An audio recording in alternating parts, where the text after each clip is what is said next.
अस्सलाम वालेकुम dear students, कैसे हैं आप लोग? आप लोगों को मेरी आवाज़ आ रही है तो काइंडली इनबॉक्स में यस लिखिए।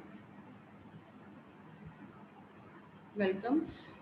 पेपर्स के बाद आज हमारी ये फर्स्ट और मज़े की बात ये है कि लास्ट क्लास है, क्योंकि इंशाल्लाह गवर्नमेंट हमें अलाउ कर देगी 15 सितंबर से अपने कॉलेजेस ओपन करना। तो फिर हम लोग लाइव पढ़ाएंगे आप लोगों को और वहाँ पे मुलाकात होगी। अभी जो है वो ऑनलाइन सेशन का ये लास्ट हमारा वीक चल रहा है। अल्लाह करे कि हम सब जो है वो अब मिलें और ये लॉकडाउन वगैरह और ये स्कूल बंद होने वाली सिचुएशन ख़त्म हो, ताकि हम लोग अच्छे तरीके से अपनी पढ़ाई की एक्टिविटी को मज़ीद बेहतर तरीके से जारी कर सकें। Any how let's start lecture number 9 and last from chapter 2। Last lecture में बेटे हम लोगों ने एक डायग्राम पढ़ी थी, simple bar diagram. Have you people remember that? तो अब हम जो है वो उसी के आगे से मज़ीद 2 डायग्राम जो है वो सीखेंगे। पहला है इसमें बेटे मल्टीपल बार डायग्राम।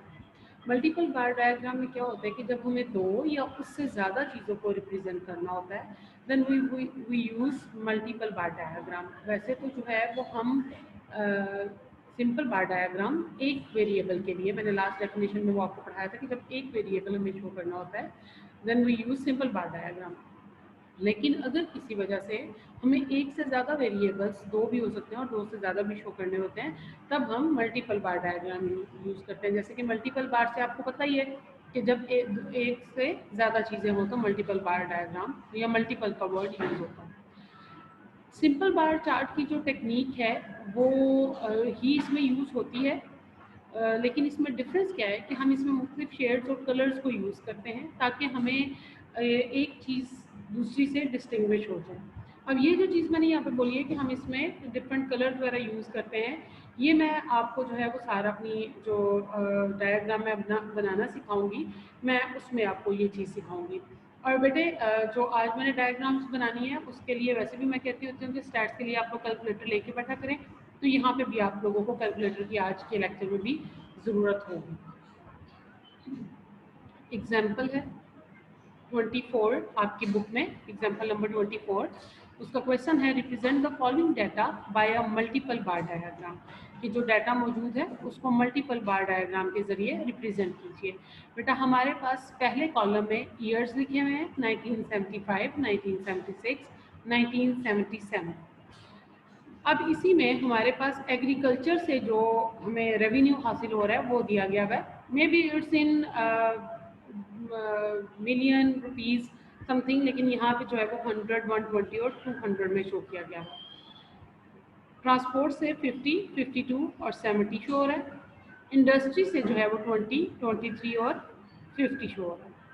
अब हमने ये डाटा बेटा, आप देखिए हमारे पास लास्ट में क्या होता था कि एक ईयर चला था और वीट की प्रोडक्शन चली थी। सिंपल बार डायग्राम को अगर आप याद करें तो वो यही था कि ईयर्स थे और एक चीज़ की प्रोडक्शन थी। अब यहाँ पे बेटा रेवेन्यू जो हमारे पास है वो 3 तरह का है। एग्रीकल्चर से हासिल होने वाला भी है, ट्रांसपोर्ट से हासिल होने वाला भी है और इंडस्ट्री से हासिल होने वाला भी है। अब देखिए ये एक से ज़्यादा वेरिएबल्स हो गए। कितने वेरिएबल्स हैं यहाँ पे? जी बेटा बताइएगा, इस डायग्राम में कितने वेरिएबल्स हैं शो करने के लिए? 3। कौन कौन से? एग्रीकल्चर, ट्रांसपोर्ट और इंडस्ट्री। अब हमने बेटा डायग्राम के ज़रिए इसको शो करना है। हम लेंगे पहले एक्स एक्सिस और वाई एक्सिस।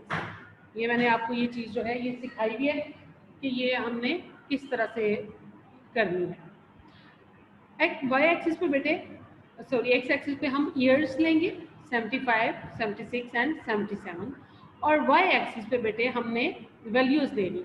अब देखिए आप लोगों के सामने बुक खुली हुई है, जो हमारे पास वहाँ पे हाईएस्ट वैल्यू है that is 200। Am I right? Highest value है 200 और लोएस्ट वैल्यू क्या है जी?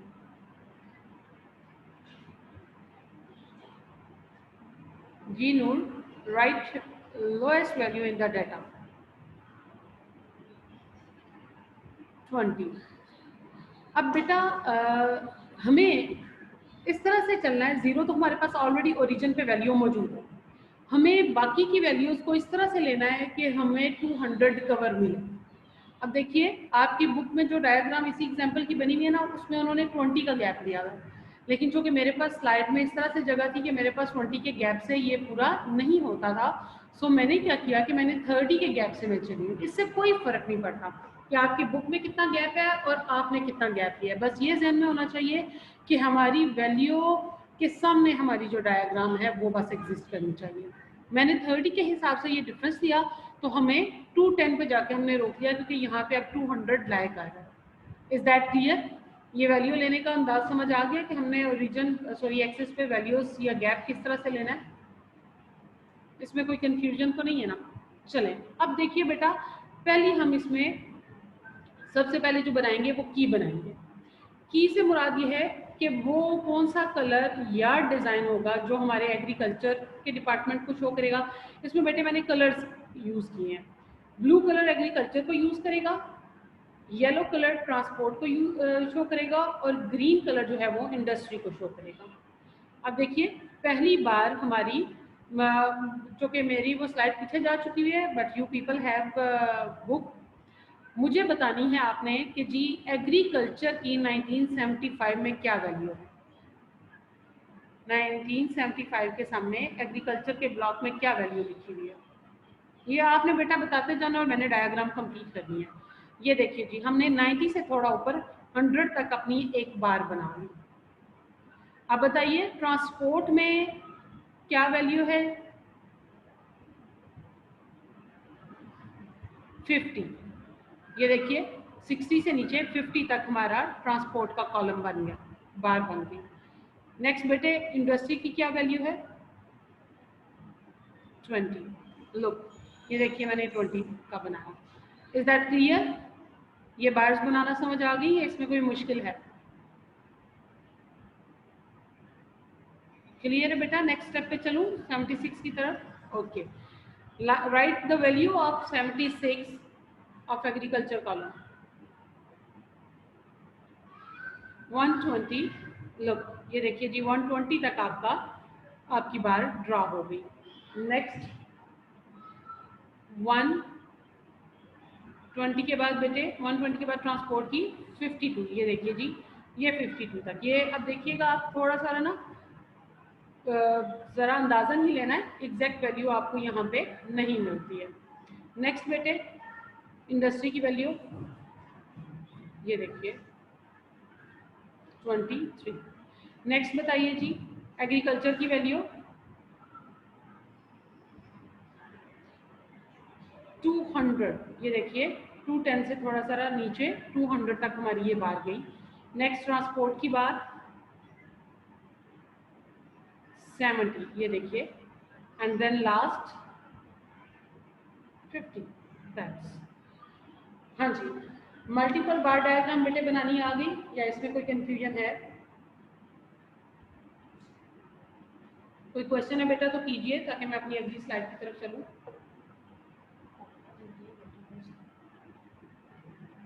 ओके बेटे, बहुत मज़े का काम है। जब ये आप प्रैक्टिस करोगे घर में खुद, ये डायग्राम्स वो डाटा के सामने एंटर करोगे, तो ये बहुत आपको जो है वो मज़े का लगेगा। नेक्स्ट बेटे, सब डिवाइडेड और कंपोनेंट बार डायग्राम। अब कंपोनेंट से भी बेटा आपको पता चल गया कि कुछ ज़्यादा चीज़ें हैं जो हमने शो करनी है, और सब डिवाइडेड कि कोई एक बार है जो डिवाइड हुई है।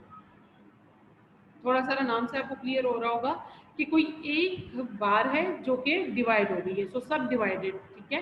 डेफिनेशन बेटा इसकी, it is used to present that data in which the total magnitude is divided. ये ऐसे डाटा को रिप्रेजेंट करती है जिसमें टोटल जो आपका मैग्नीट्यूड है, टोटल डाटा का हुजम जो है वो डिवाइड हुआ होता है इनटू डिफरेंट पार्ट्स या कंपोनेंट्स, ठीक है।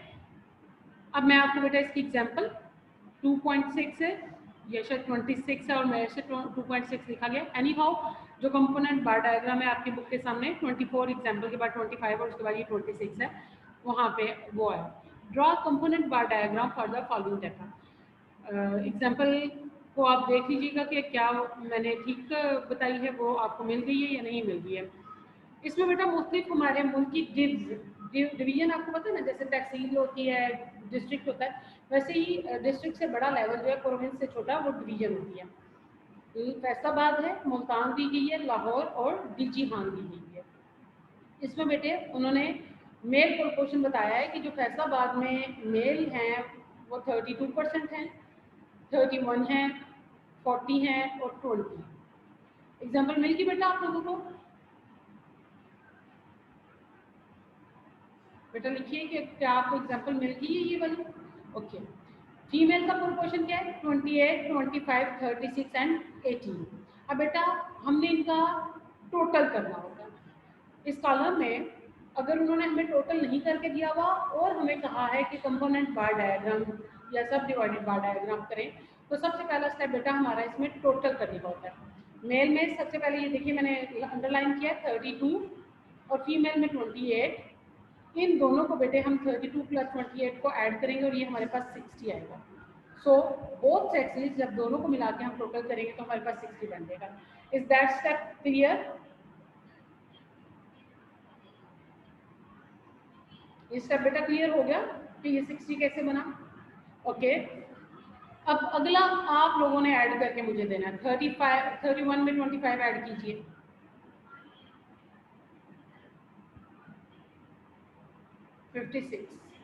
Next add 40 in 36, 76. Add 20 in 18, 38. ये देखिए ये कॉलम हमारा complete. Now we will move towards diagram. Same like that, x-axis, y-axis. We have sexes on the x-axis, मतलब मेल, सॉरी सेक्सेस नहीं, divisions Faisalabad, Multan, Lahore और डीजी खान हमने एक्स एक्सिस पे ले लिए और वाई एक्सिस पे हमने जो है वो जो हमारी मेल और फीमेल के बोथ सेक्सेस का सम है ना, उनकी वैल्यूज़ को देखते हुए हमने एक वाई एक्सिस की वैल्यूज़ देनी है। और जहाँ तक मुझे याद है बेटे पिछली स्लाइड में हमारी बोथ एक्सिस की वैल्यू का जो सबसे बड़ा सम गया है वो 76 गया है। Am I right?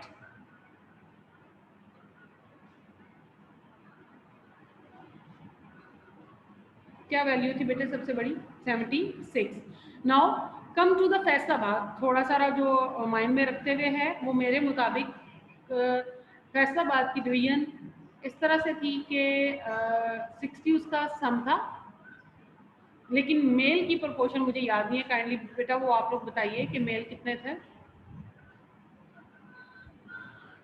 32। सो मैं जो पहला इसका सॉरी सबसे पहला स्टेप जो मैं भूल गई थी वो की बनाना है मेल और फीमेल की। मेल को हम ऑरेंज कलर से रिप्रेजेंट करेंगे और फीमेल को हम ग्रे कलर से रिप्रेजेंट करेंगे। सो कम टू द मेल। सबसे पहले हम मेल का जो 32 का प्रोपोर्शन है वो हम 32 तक ये हमने ड्रा किया।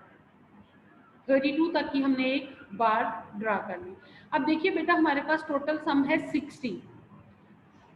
जो 32 के बाद का प्रोपोर्शन है और 60 तक का वो हमारे पास 28 मेरे ख्याल में वो बनता है, वो हमारे पास बन जाएगा हमारी फीमेल का हिस्सा। समझ आ गई ये चीज़? सो हम 60 तक इसको फीमेल के हिस्से को ड्रॉ कर देंगे। समझ आ गया कि बेटा कंपोनेंट बार डायग्राम बनना, या इसमें कोई कंफ्यूजन है? रिपीट कर देती हूँ बेटे। मेल का हिस्सा 32 तक हमने बार ड्रा कर दी, फिर उसी बार के ऊपर हम मजीद जो है वो ड्रॉ कर देंगे 60 तक फीमेल का हिस्सा, कि 32 में 28 को ऐड करेंगे तो वो 60 तक चला जाएगा। Is that clear?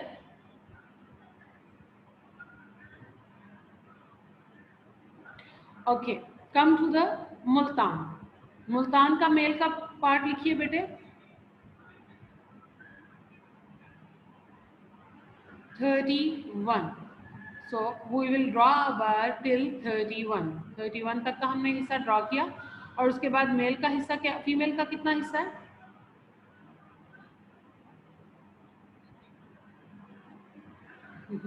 25।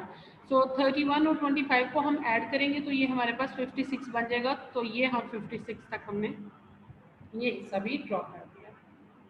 फिर come to the Lahore. Right the male proportion in Lahore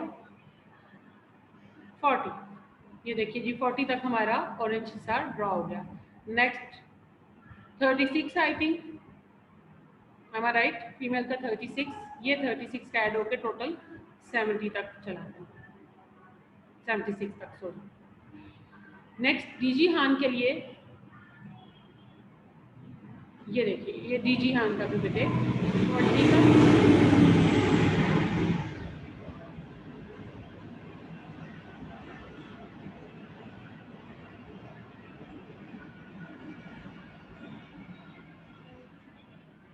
ये बेटा हमारी कंपोनेंट बार डायग्राम भी ड्रॉ होगा।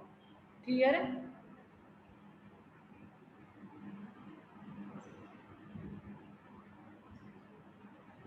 अच्छा बेटा, अब बात इस तरह से है कि डायग्राम का लेक्चर मैंने यहीं तक प्रिपेयर किया है। मज़ीद डायग्राम्स आपको इंशाल्लाह लाइव समझाई जाएंगी, क्योंकि बेटे अगर आप अपनी बुक को देखें ना तो मैंने कलर्स यूज़ किए हैं ना, लेकिन आपकी बुक में क्या हुआ है, उन्होंने कहीं पे लाइनिंग, कहीं पे स्टार्स, इस तरह से डिज़ाइन भी ड्रॉ किए हैं। सो वो अब आपकी जो जो टीचर्स आपको बॉयज़ कैंपस में और फीमेल गर्ल्स को जो है वो फीमेल कैंपस में जो जो टीचर्स मिलेंगे वो अपने उस लिहाज से पढ़ाते जाएंगे। मेरा यहाँ तक डायग्राम्स का काम खत्म। एक लेक्चर में अगर आप लोगों को याद हो तो मैंने आपको कहा था कि मैंने आपको क्लास बाउंड्रीज बनाना नेक्स्ट वो लेक्चर में आएगा तो सिखाऊंगी, लेकिन चूँकि मेरा और आपका साथ इंशाल्लाह यहीं तक का था, तो मैंने अगला स्टेप में जो लेक्चर तैयार किया है वो मैंने क्लास बाउंड्रीज पे तैयार किया। How we can make class boundary, ये मैंने क्यों किया है, क्योंकि बेटे अब आगे जो आपकी डायग्राम्स आनी है ना हिस्टोग्राम वगैरह की, अगर आप अपनी बुक चेक करेंगे तो आप उसमें हिस्टोग्राम ये सब पढ़ोगे, तो उनमें आपको क्लास बाउंड्री सीखना बहुत ज़रूरी है। आप जब तक वहाँ पे क्लास बाउंड्री नहीं बनाओगे तब तक आपका हिस्टोग्राम कंप्लीट नहीं हो सकता। सो मैंने यहाँ पे क्लास बाउंड्री के स्टेप्स जो हैं कि हमने कैसे बनानी है, इसके लिए बेटा आपके पास कैलकुलेटर का होना ज़रूरी है। चलिए वन बाय वन हम देखते हैं। ये हमारे पास लाइक क्लासेस हैं 0 to 9, 10 to 19, 20 to 29, 30 to 39, 40 to 49 and 50 to 59। Class boundary का बेटा मैं सिर्फ इतना बता दूं कि एक क्लास की जो अपर क्लास लिमिट होती है और उससे अगली क्लास की लोअर क्लास लिमिट दोनों सेम होना ज़रूरी होती है। मीन्स यू कैन से कि जो एक्सक्लूसिव स्टाइल था वो होना ज़रूरी होता है, उसको आप क्लास बाउंड्री कहते हो। अभी देखिए, अगर तो हमारे पास डाटा होता है इस फॉर्म में कि 0 to 10, 10 to 20, 20 to 30, देन हमें क्लास बाउंड्री बनाने की ज़रूरत ही नहीं थी, वो already in the form of class boundary था। बट द पॉइंट इज कि अब ये जो हमारे पास इस तरह की क्लासेस हैं 0 to 9, 10 to 19, अब देखिए ना अपर क्लास लिमिट में वैल्यू है 9 और दूसरी क्लास की लोअर क्लास लिमिट में वैल्यू है 10, दोनों सेम नहीं है। So we have to make the class boundary. किस तरह से क्लास बाउंड्री बनाएंगे? स्टेप पहला है take upper class limit of first class. Upper class limit लेनी है पहली क्लास की। क्या है जी पहली क्लास की अपर class limit? Write in box 9. 9 is the value of first upper class limit. Take lower class limit of second class और वो क्या है 10। ये क्लियर हो गया कि हमने क्या करना है कि हमने पहली क्लास की लोअर अपर क्लास लिमिट लेनी है और दूसरी क्लास की हमने लोअर क्लास लिमिट लेनी है। ये दो स्टेप्स बेटा क्लियर?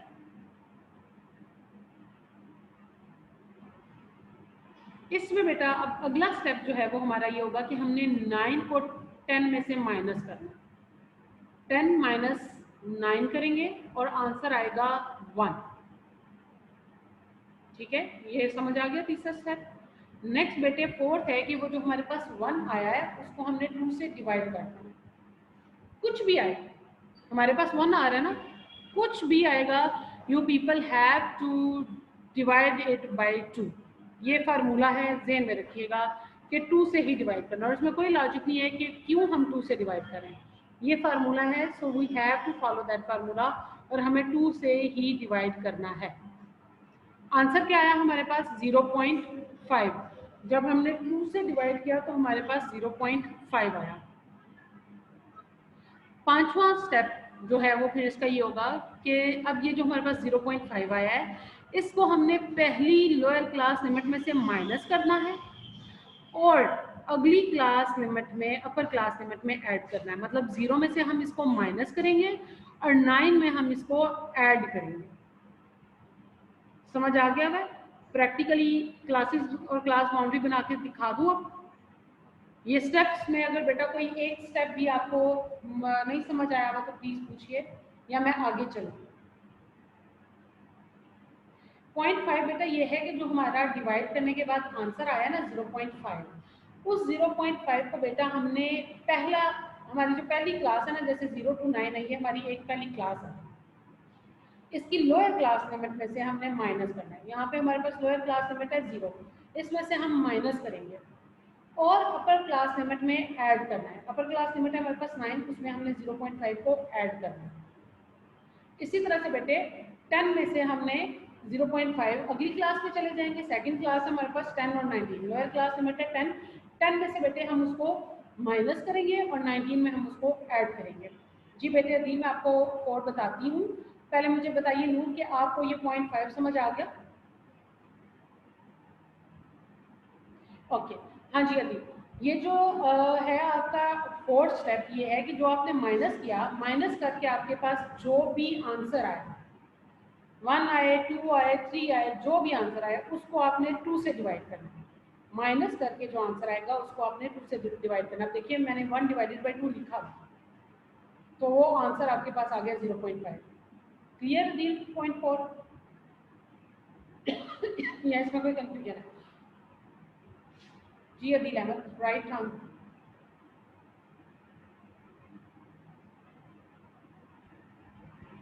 ठीक है बेटे, अब मैं आपको बेटा अगली में ये क्लास बाउंड्रीज बनाना सिखाने लगी हूँ कि हमने क्लास बाउंड्रीज किस तरह से बनानी है। 10 माइनस 9 हमने किया था पिछले स्टेप में, मैंने आपको सिखाया। 1 आया, 1 को हमने 2 से डिवाइड किया, हमारे पास 0.5 आया।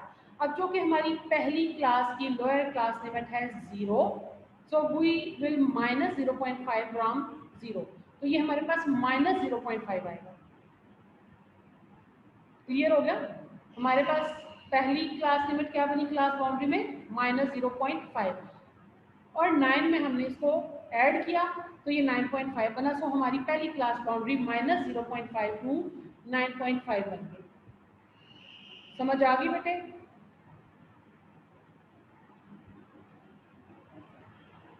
हाँ जी बेटा, क्लास बाउंड्री का समझ आ गया?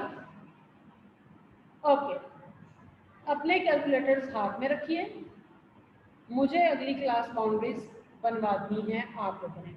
अब देखिए बेटा, हमारे पास ये अंडरस्टूड है कि हमने हर क्लास की लोअर क्लास लिमिट में से 0.5 माइनस करना है और अपर क्लास में 0.5 ऐड करना है। सो जब हम 10 में से 0.5 माइनस करेंगे, 10 में से 0.5 माइनस करेंगे तो आंसर क्या होगा? 9.5। और 19.5 में जब ऐड करेंगे तो, सॉरी 19 में ऐड करेंगे तो क्या आएगा?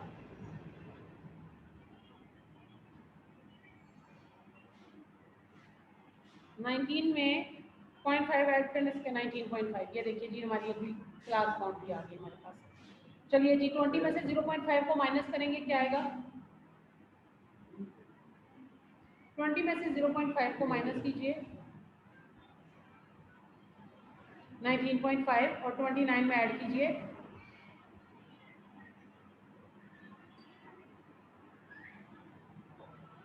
ये देखिए बेटे। और अब आप देखिए कि आपकी क्लास बाउंड्रीज बनती जा रही है, एक क्लास की अपर क्लास लिमिट और उससे अगली क्लास की लोअर क्लास लिमिट सेम होती जा रही है। 9.5 है, 9.5 है, इसी तरह से 19.5 है, 19.5 है।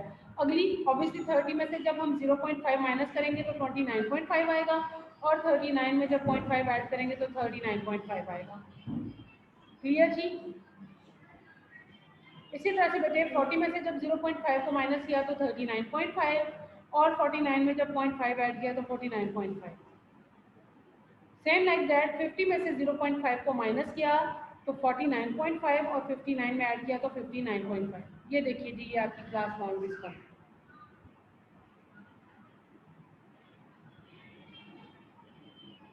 हाँ जी, अब बताइए मुझे बेटा, क्लियर हो गया ये सारा सिलसिला? इसमें कोई मसला है तो पूछ लीजिए।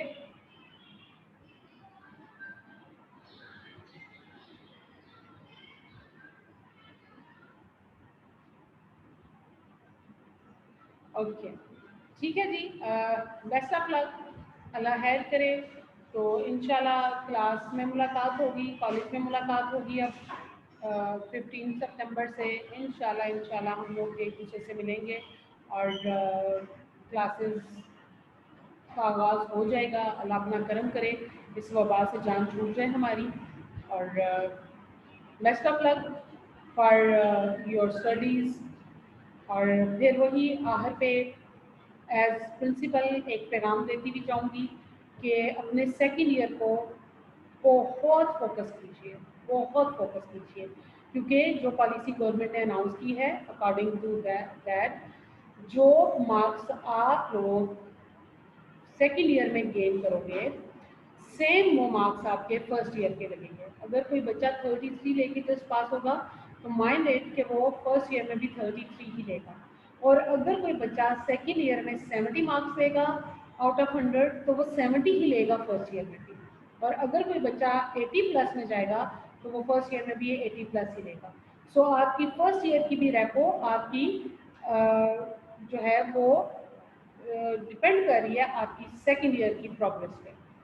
जी बेटे, आप लोगों को क्वेश्चन है कि 15 को ओपन होंगे और गवर्नमेंट की तरफ से अभी तक हमें यही अनाउंसमेंट आ रही है कि 15 को एसओपीज के साथ जो है वो कॉलेज ओपन कर दिया जाएगा। तो इंशाल्लाह हम भी अगर गवर्नमेंट अलाउ करती है तो 15 को हमारे कॉलेज का भी फर्स्ट डे होगा।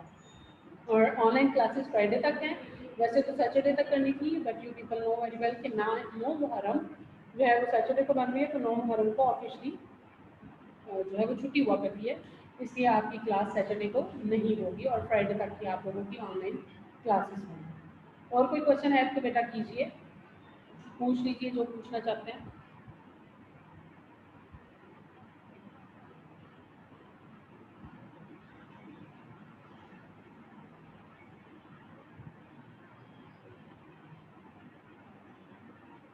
जी बेटे, कोई क्वेश्चन नहीं है मेरे ख्याल में आप लोगों का।